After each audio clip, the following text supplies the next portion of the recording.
ကျောင်းကပြန်လာပြီလား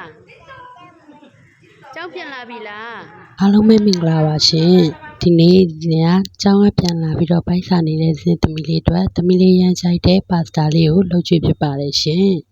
ရတာရမ်းရှိပြီးတော့မှဘေဘီလေးတွေကြိုက်တွေ့စေတဲ့အတွက်ဘေဘီရှိတဲ့မမေတွေလိုက်လုပ်ကြည့်လို့ရအောင်လို့စီစဉ်ကချက်နီလေးကိုလာမျှဝေပေးတာပါရှင်ကြိုက်တာကို ကဲဒါဆိုရင်တော့ဇင်ဘလို့ချက်လဲဆိုတာကိုချက်နီလေးကိုလိုက်ကြည့်ကြမယ်နော်စာမမီစာဟေးပထမဦးဆုံးရင်နွေးဦးလေးစတဲ့ပါမယ်ရင်နွေးလေးနည်းနည်းစူစားပြုတ်လာပြီဆိုလို့ရှိရင်တော့စီလေးနည်းနည်းထည့်ပါမယ်စီလေးထည့်ပြီးတော့ရင်နွေးလေးဖွက်ခါနေရင်ပါစတာလေးထည့်ပါမယ်ရှင်ပါစတာမျိုးမျိုးရှိတဲ့နေရာဇင်ကဘေဘီလေးတွေချူမှာဖြစ်တဲ့အတွက်မကာရိုနီလေးကိုသုံးထားပါတယ်ပြီးရင်ဖွက်တဲ့လေးတည်ပြီးတော့မှ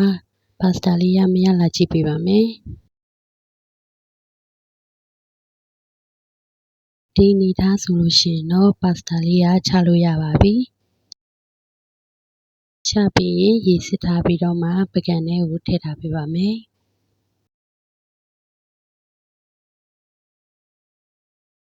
ရင်တော့ပါစတာချက်ဖို့အတွက်ချက်တုံဖြူလီးပါမယ်ချက်ဥချောင်းလေးနှစ်ချောင်းလေးလီးပေးထားပါမယ်ပြီးရင်တော့အိုးထဲကိုဖတာလေးနည်းနည်းထည့်ပါမယ်ပြီးရင်ချက်တုံဖြူလေးထည့်ပြီးတော့စီလေးနဲ့တက်ပေးပါမယ်ပြီးရင်ချက်ဥချောင်းလေးထည့်ပြီးတော့မှနည်းနည်းလေးမှုတ်ပေးပါမယ်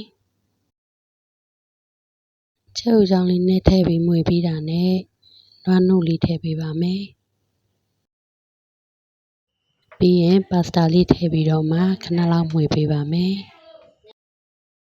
ရှားတာနေနဲ့စားထည့်ပါမယ်ချက်သားမုန့်လေးလည်းထည့်ပါမယ်ပြီးရင် black pepper လေးနည်းနည်းထည့်ပါမယ်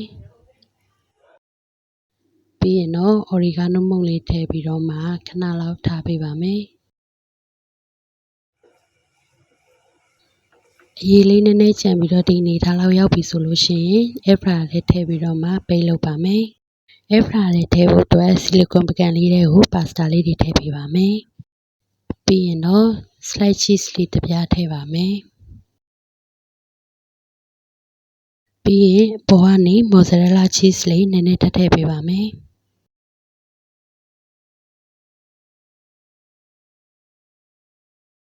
ပြီးရင်တော့ air fryer လေးထည့်ပြီးတော့မှအပူချိန်200 ဒီဂရီစင်တီဂရိတ်နဲ့10မိနစ်လောက်ပိတ်လို့လိုက်ရင်တော့ရပါပြီရှင်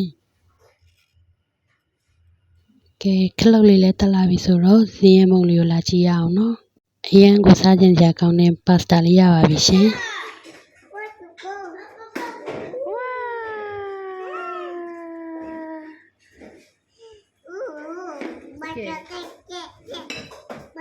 မမီရဲ့စားတော့မှမိုးတချင်းကြီးဆိုပြီးရမ်းပျော်နေတဲ့ဂျယ်လာလေးဖြစ်ပါတယ်တာခရင်နဲ့ဇုံလေးရအောင်ဟိုက amazing နဲ့ကြိုက်လားခလေးကြိုက်ကဲကိုရင်ထည့်ပေးမယ်နော်ဟိုက cheese တင်နေဒီပါစတာလေးကအင်္ဂါသမီးလေးရမ်းကြိုက်တဲ့အတွက်ဇင်ရမကြခဏလောက်ကျွေးဖြစ်ပါတယ်ဘေဘီလေးရာမကအင်္ဂါဘေဘီလေးရဲ့တီတီတွေပါရမ်းကြိုက်တဲ့အတွက်ဇင်ရတစ်ခါလုပ်လို့ရှိရင်ဘိုးရှင်အများကြီးလုပ်ရပါတယ်ကဲဒါဆိုရင်တော့ရတာရမ်းရှိပြီးတော့လုပ်ရတာလွယ်ကူတဲ့အတွက်ဘေဘီရှိတဲ့မိမိတို့လည်းလိုက်လုပ်ကြည့်ကြပါနော်ဇင်းရဲ့ဗီဒီယိုလေးကတော့ဒီလောက်ပါပဲရှင်နောက်လာမယ့်ဇင်းရဲ့ဗီဒီယိုလေးတွေကိုလည်းကြည့်ပေးကြပါဦးနော်အားလုံးကိုကျေးဇူးတင်ပါတယ်ဘိုင်ဘိုင်